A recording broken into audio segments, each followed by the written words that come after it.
жастыққа салынбаңыз. Алатын қызыңыз болса да, қыз бала, ер баласы болса да, ата-анасына айтып, сол кісілерді ортаға қойса, ол кісілер ортада өздері шешеді. Мынау болатын жер, мынау болмайтын жер деп.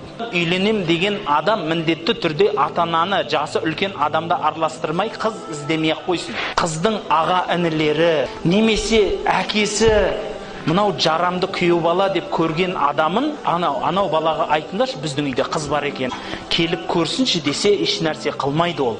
Онда соны сыртынан жақауратып айтқан тамаша болады. Дәл сол сияқты керісінше, ұл бала да қыз іздегенде білген жерден, таныс жерден, көргенді жерден іздегені нұр үстіне нұр болады. Мен қызды көшеден табам екен, интернеттен сөйлесіп, ақти, ұқти деп сөйлеседі екенмін деу, ол бекер нәрсе бауыр. Ағайын, туыс, таныс, жекжат, жұрағат, осылардың арқылы барыңыздар, табыңыздар.